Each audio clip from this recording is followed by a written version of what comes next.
Cool. Awesome. Real quick, before more people walk by, you want a shot?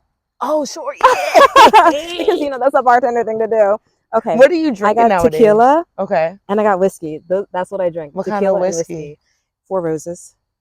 Let me smell it. I'm usually a dark person, but my dark is like Henny. I don't have glasses, so we're just gonna have to shot for it. Sure. No, just give me the tequila. Okay. Yeah. I'll do the whiskey. Ooh. Mi Campo. Have you had Mi Campo? Yes. It's so good. And it's reposado. Cheers. Ooh. No, that's so good. All right, guys, time for another interview. We're about to go visit my girl Carlee. Literally haven't seen her in like maybe 4 or 5 years or so. We go back in our Bahama Breeze days. So I'm super excited to catch up with her and see what valuable advice she has for new bartenders, as well as see what her journey has been like. So let's go. Awesome. All right, perfect. A shot to get this interview started. Let's go. All right, guys. So welcome back to Barside. Oh my gosh. Welcome back to Barside Manor. I'm here with Carlee today. Thank you so much. Literally haven't seen Carlee in probably like years. 5 years. Has it really been that long? I feel like I see you on social media, but I don't think we've social media. Yeah, like I've actually like hung out in a minute. I think the last time we hung out, do you remember? Do I? I can't fucking forget about it. When we literally bought like everything on the menu at Tommy's. It was like the first time Tommy's opened. We got every appetizer. Yes, every appetizer. And tried like every drink. I swear we each had a bottle of wine. We did. to ourselves. Okay. And like literally the whole time we're sitting there like, hey, Carlee, you gotta work. Literally. Somehow Mo and I got out of working. Yeah. I don't know where we were working at the time, but we got out of our jobs. Yeah. You still had to work. I had to work after that. I wonder if I still have that video. If you don't, I do. Okay. If you don't, I have to find it for you guys. I'll send it to you. You can put it in here. Thanks. Literally gonna put it smack dab right there. Like that was. You guys have to see this video. It's hilarious. I went to work, blacked out. I was so young. I think I was like freshly 21. Like I had to be freshly 21. I think so. Yeah. And I went and I was just drunk as shit. Like I literally was trying to make a mojito. Glass flew out my hand. Like the machine. I told my manager the machines aren't working. They're working. I'm just not working. Like, your lights were on. Working. Nobody was home. It was funny though. It was funny. And you know what's crazy? Because now I literally, like, I don't literally all the time, but I drink on the job more than ever now. Like okay, so where do you work now? You don't have to say where if you don't want to. No, it's cool. I don't care. Okay. So my day job, I have a day job. I work 9 to 5 in radio.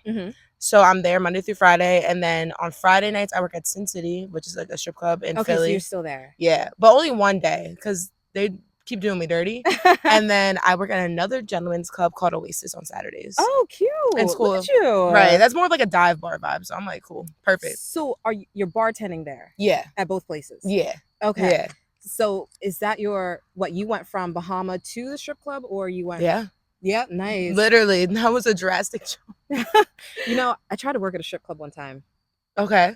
They said I was too dark skinned. Oh, I hate that. Yeah, I mean, I'm sure it was just that strip club, but it kind of it happens everywhere. Discouraged me. I'm not even the last one. It happens everywhere, and it's terrible because half these bitches don't know what they're doing. I had a girl ask me how to make a margarita. I said, "What are you doing behind this bar?" What? Like, seriously, what are you doing behind the bar? Yes. And then another girl, one time, I think she was like trying to be a bottle girl. She lied. It was like, I can bartend. But she couldn't make a Long Island. Hold up. I'm still stuck on this margarita. Because, like, what? It's 3 ingredients. I have to find the text. She literally texted. She was like, hey, girl, quick question. Just want to make sure, like. Wait, no, we can't put her on blast. Why?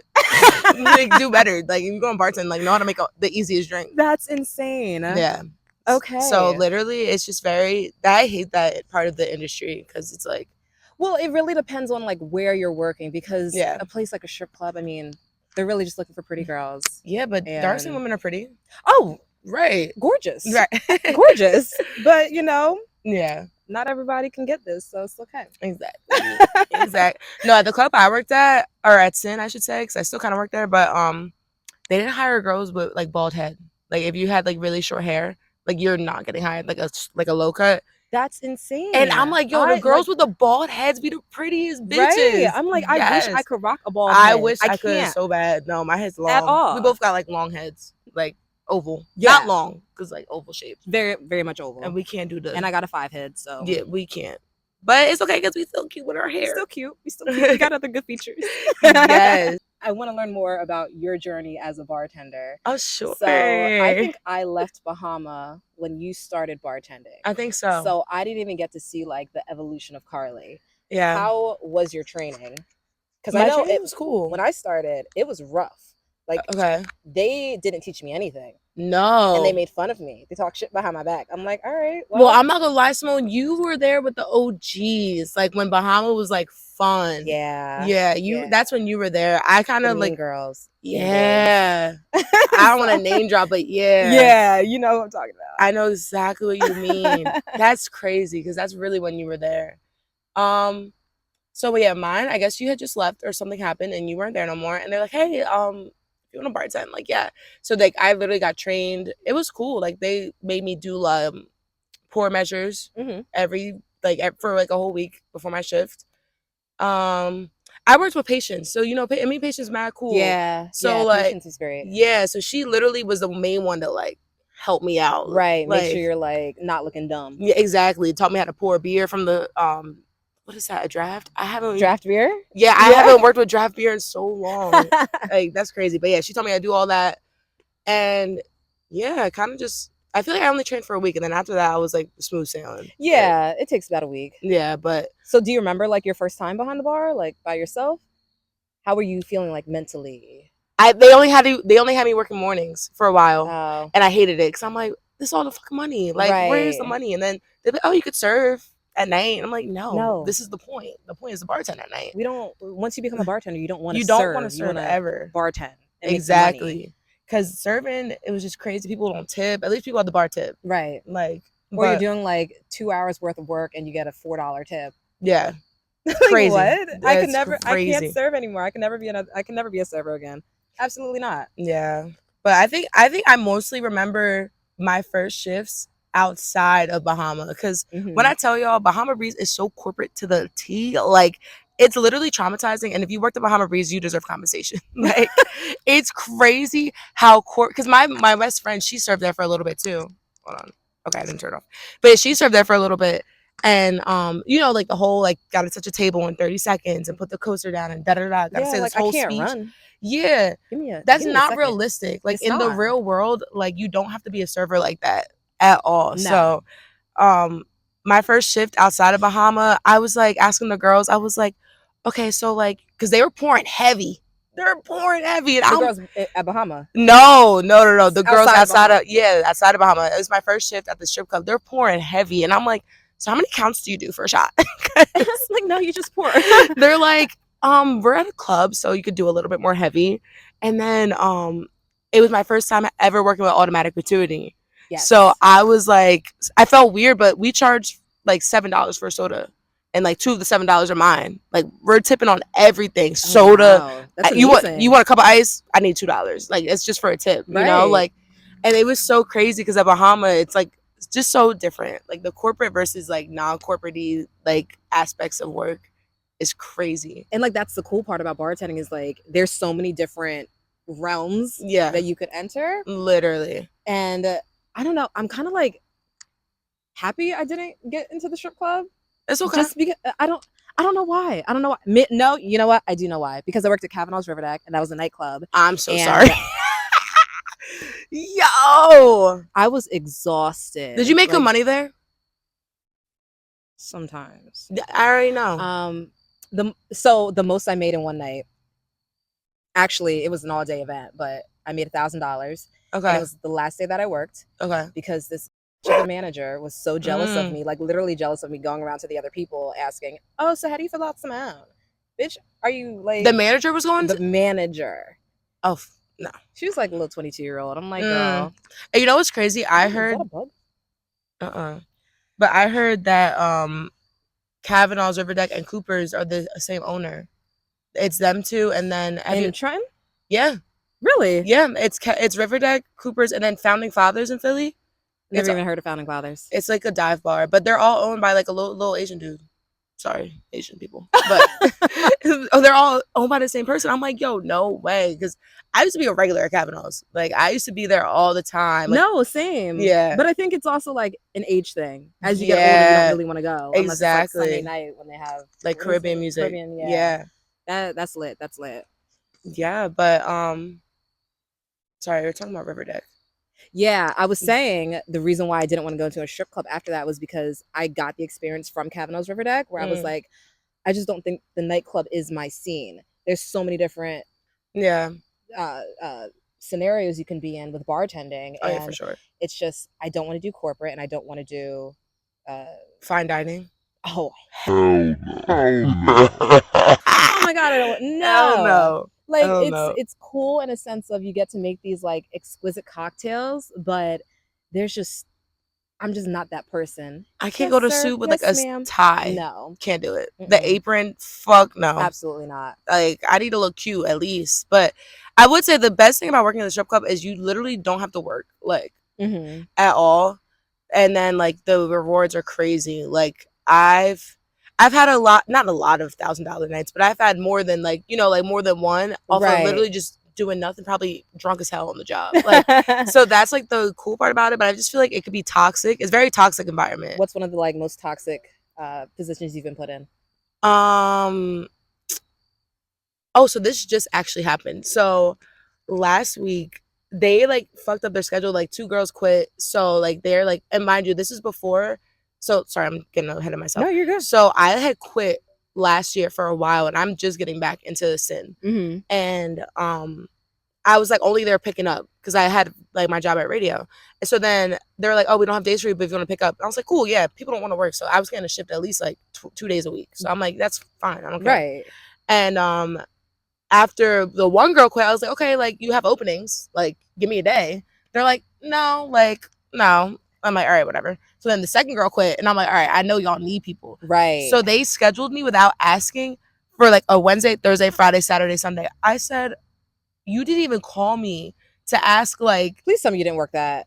I didn't work the Wednesday. I worked the Thursday, Friday, and then I didn't work the Saturday. So then they scheduled me for that Saturday night at 9:30 p.m. They put me on the schedule for Sunday at 7 p.m. I said, you guys couldn't even, I literally texted all the managers in the group chat. I was like, you guys couldn't give me a phone call to ask me if I could work.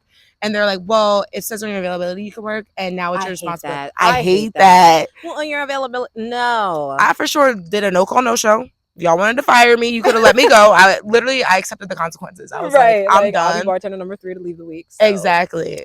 But I'm still here, y'all. Was it worth it? Did you make good money? I mean, yeah. But I didn't go. That Sunday I didn't go. I called out. The other 3 days. Oh, the other 3 days? Yeah.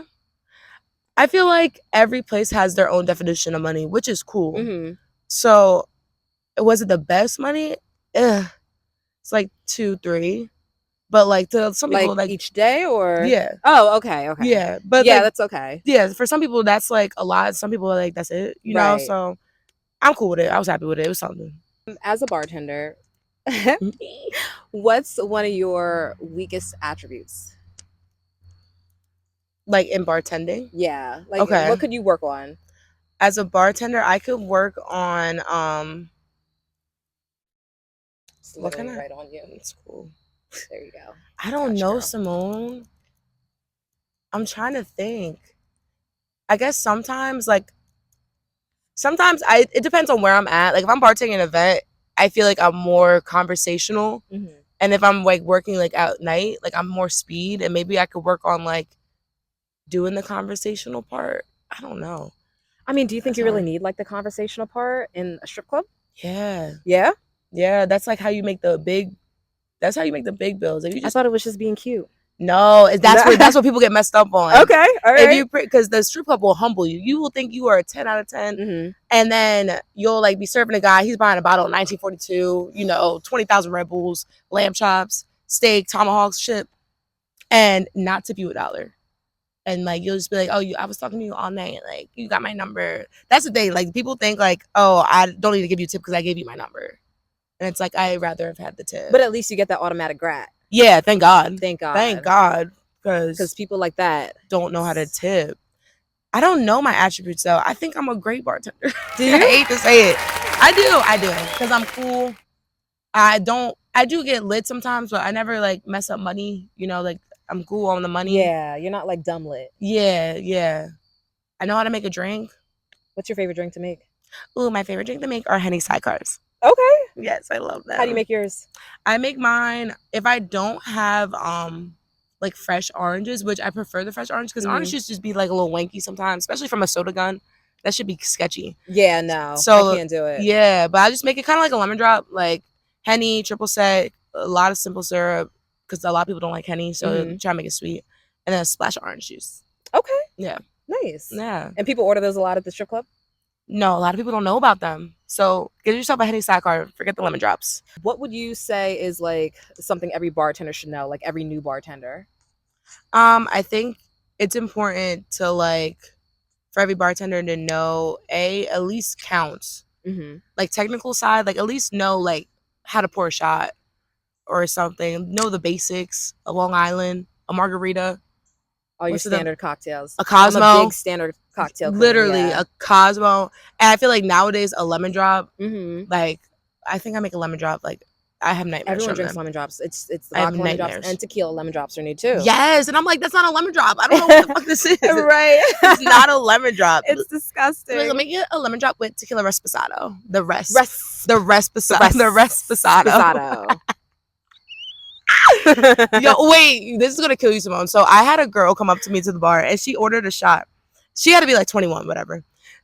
She orders a shot. She goes, "Can I get Don Julio?" So I'm like, okay, like, do you want Blanco or Reposado? She goes, the brown one. And I was like, it's like, oh, you're so young. It's so like, cute. please. I was like, just put the Don Julio down. That's another thing. Everybody, there's a lot of other shit to drink besides Don Julio Reposado. Please put it down. Patron. And Casamigos. There's so much other things to drink. Like, honestly, I'll take an 1800. I like 1800. I won't take that. Really? What? Reposado. Sure, I guess. Maybe 1800 coconut. I can fuck up.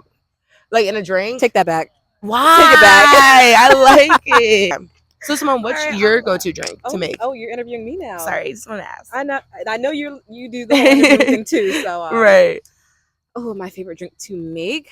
Honestly, I feel like this is something that every bartender hates, but I like to make mojitos. That's crazy. I love making mojitos. What's your favorite mojito to make? Like coconut. Oh. And honestly, like I got it from Bahama Breeze. Yeah, because that's a 10 out of 10 drink. Yes, it's so good. And it's like, instead of using the club soda, which is disgusting, I hate when bartenders use the club soda with the coconut. It looks disgusting. Like, it looks crazy. Presentation is so looks like doo-doo water. Yeah, like no. Throw the pineapple juice in there. Yes. I promise you.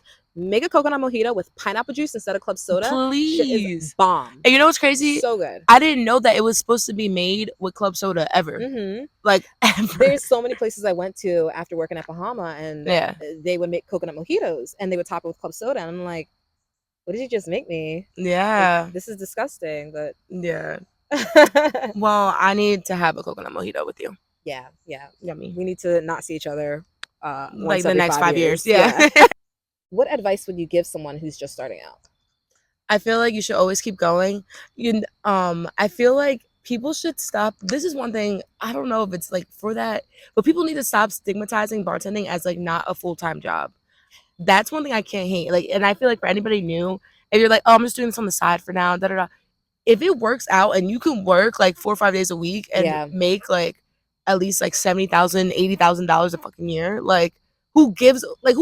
Right. Like, if you're young and have the energy to do it and like just stick with it. I hate when people are like, oh, it's like my side gig. Like, I even know, like, I'll say that, I'll be like, yeah, I have like my like radio job, but at the end of the day, bartenders will pay my bills because that radio is not paying my bills at all. I was like, literally, I have my full-time job Monday through Friday, and then every once in a while I'll pick up at the bar. Yeah. 2 weeks ago, I made $500. I'm like, oh, bet. Right. It is somebody's main job. Yeah. And there's nothing wrong with that. Like, exactly. You know how people are like, oh, well, you're worried about a tip. I'm not obligated to tip you. No, you're not obligated to tip me, but you're also not obligated to go out. That too. You could have made your drink at home, but you came here and you wanted me to make it. Like, you could have ordered that food to go. Yeah. Like, if you're trying to save money, then cook at home. Stay your ass at home. Yeah, go to ShopRite. Like, do something if you can afford it. Right. It's also the dollar store. But I'm not gonna lie, Simone, I used to be one of those people before I started working in the service industry. I was like, I'm not obligated to tip them. Like, I used to Were be you really the shittiest. I used to be the shittiest tipper. Now I know a table love to see me coming, not hate. Facts. Love to see me coming. They love to see me come into the bar. Yes. Like, Simone, here's a seat for you. Right. Literally. Like literally. Royalty. And guess what? I'm not paying for all my drinks either because they know I'm a good tipper. Exactly. So. I feel like that should be advice. Advice, if you want to be a regular at a bar and you want to get hooked up, just tip well. And that's then literally all you have to do. Literally. Oh my God. So I remember one time, because I used to live out here, y'all, in Hamilton. We're in Hamilton right now. Mm-hmm. And we were at, what was it? What's it called? McGuinn's? McGuinn's. We were at McGuinn's, right? And terrible nights at McGuinn's. Right. Facts. We all have a McGuinn's night, literally. Oh my gosh. So but the one girl was bartending and she was mad cute. Like, she mad cool. She know everybody that's young. Like, she was cool. And this one boy is like, oh, I got you. Like, I'm gonna take care of you. I handed her $20, and I don't think she charged him for not a thing. It's literally all it takes. Yeah, but I mean, $20 though. I'm like, yo, you gonna have to pull out that 50 something. Like, I'm giving you every drink for free. You and your friends are drinking for free, and I think he only got away with it because he was handsome. Probably. So she's probably like, okay, like, cool, whatever. But like, $20, and I'm giving you and your friends rounds for free. He'd be like, yo, when they start yelling, that's why I'm like, the price is up. The price is up. If it's just me, you talking, whatever, cool. We're drinking. You say, let me get a shot. Cool. But if you're yelling like, oh, I need green tea shots. Price is up. Here's your water. Yeah. Take the 20 and shove it up your ass. Why are you yelling at me? Right. I'm a person. Relax. Yes. So that's advice for regular people. Take care of your bartenders. Sorry. I talk a lot. I do talk a lot. You're comfortable. I love it. Oh, thanks. It's because you do this. Yeah. You do the whole radio thing and interviewing. Now you can be on my podcast. And then that'll be like, that could be a whole episode. Like, your first strip club experience. Yeah? Because we do it in our strip club. Okay. Like, it's me and my one friend that she bartends and then a DJ. I'm so down. Do you have more? Do you have anything you want to say to people? Like, so the point of this podcast, well, it's not even a podcast. The point of the series is to really get to know different bartenders in the area and how they can influence other people to become a bartender. Oh, period. Yeah. So is there anything that you have to say to people? Like, any more advice, or look out for this or look out for that? I feel like if you're Do you think this is a job that somebody can really strive in? Oh, yeah, for sure. Even if you're a beginner. If you're a beginner, but here's one thing I've been seeing a lot of girls that are beginners, they're young, and like I know I'm young too, like I'm only 26, but these bitches be like, sorry bitches, but they be like 21, and like at the strip club you can only be like 18 to work. Like, you don't have to be like 21 to be there. Like, right. You could be 18 to bartend, and that lifestyle comes at you fast, like crazy fast, and it's like, I feel like that should be one thing to look out for. Don't get caught up in the hype, because you're going to make a lot of money. Like, even if you're, like, just starting out, you're 18, 19, and you're making, like, what, like a $200 night? Like, compared to what your friends got working at Windsor and Forever 21, that $200 going to go a long way. A long way. So I feel like just chill out, you know, take a step back, take a breath. Don't spend it. Like, because my thing was, like, I was spending crazy amounts of money, and I'll be like, I'm going to make it back, like, next week. Same. I still do that. I try not to do that so much, but I do. I only do it because I have a full-time job now. So it's like, exactly. That's my spending money. Exactly. But even when I was working at Bahama, I would do that shit all the time. But that I also didn't pay rent at the time. So I was just willy-nilly, like, doing anything. Oh, yeah. Yeah. Like, last year when I was living by myself, I was literally doing whatever with my money. Yeah. And then I had to stop because I'm like, oh, you got bills to pay. Right. It's getting serious. It sucks. But I think that bartending is definitely a career. I think that if you feel like you don't know what you want to do yet, bartending should be what you want to do, because it's like, it can get you there financially, which is also great. But like, you learn how to talk to people, you learn how to kind of be responsible, and you learn how to like manage. Like, a lot of people be like, they'll be like, Carlee, I don't know how you do what you do, because I'll be like working a shift and then getting up at like 9 for radio, but it's like, at the end of the day, it's like, we're still hustling. We're hustlers, and we're just like, I love my life. It's so beautiful. I get to do whatever I want. Would you say bartending like brought you out your shell? Because were you always outgoing? I was always outgoing, Simone. I was shy around y'all because I'm telling you, y'all were the OGs, and I was scared. I was not. Yes, I was scared. I was so scared. But tell me about OGs in a restaurant. So the OGs, listen, they gonna look at you like, I don't know what this little girl thinks she's doing.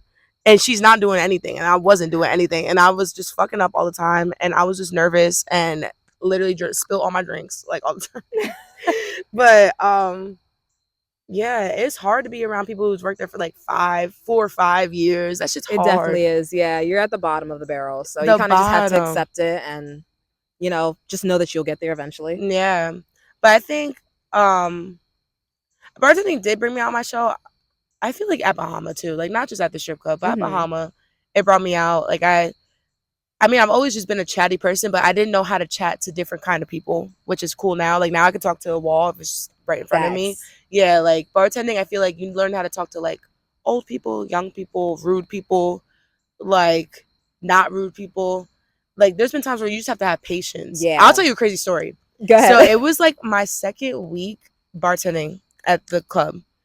And the bar closes at this time because it was right after COVID. So we closed at 1. Like we closed mad early. So this guy's walking out. He comes up to the bartender, not me, because I'm just like, I'm still new. So I'm over here. Comes up to the main bartender. Is like, oh, like I need another shot. Like da-da-da. Like I'll pay you. She's like, bar's closed. You got to go. And we're cleaning up the bar. So we have all like our glassware. We're like getting all of our bottles and shit. Like we're just wiping down everything. So everything's on the bar. Mm-hmm. And he's like, no, I need the shot now. He's drunk. I need the shot. And the girl's like, no, the bar's closed. Like, get out.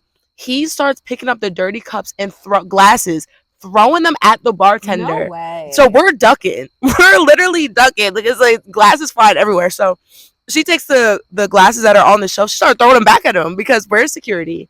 Where's everybody? How is this guy still, like, where are your friends? Like, how are you literally throwing glass at women? No, where's security? Heavy on the security. Yes, and the crazy part is that girl got fired for throwing the glasses back. I said, are y'all crazy? Like, literally insane. See, and it's stories like that, like in the night, especially in the nightlife scene, that are just like insane to me. Literally. You really don't know what you're going to do until you're in that position. Yeah. I wouldn't know what to do. I probably would just lay down there on the ground until we saw security, just like calling for somebody, like come help me. At that point, I'm calling 911. Right. I'm calling 911. I'm scared. Honestly. But I feel like they taught me patience. So that's good. Yeah. Yeah. I'm really good with It's definitely patience. A life skill that I've realized a lot of people don't have. Yes. They don't have eye contact. They don't know how to hold a conversation. I also feel like that's what's wrong with the dating world, but that's another story. Thank you so much, Carlee. Yes, of course. I'm so happy that you did this. Yay. It was great talking to you. Yes, you too. You are such a conversationalist. And stop. I just feel like you've grown so much throughout the years. I hadn't seen you in so long. No facts. Last time Simone saw me, I had glasses and you did. I had my glasses, curly hair. Yeah. I just wasn't in my bad bitch era. And now she's here. It's okay. Right. We all get there eventually. So. Exactly. Just took some time. Yeah. But you have to send me that video. Oh yeah, for sure. I do. Woof. Gotta say, that's the last time I seen Carlee. Yo, that's crazy. That's crazy. I can't wait to tell everybody. Thanks. I would tell everybody like, yo, I saw my friend Simone last time. She told me I was blacked out behind the bar. Like that story be killing people. Right. So, yeah. I'm telling you, I have it in my phone somewhere, but send it to me just in case. Yeah. Because I have a billion pictures in my phone. Yeah, for sure. But literally, I love what you're doing. I'm one of those silent supporters that I see on social media. Thank you. You're doing great. Thank you. And I can't wait to see where you go. I'm excited to see the other episodes. Did they turn the lights out?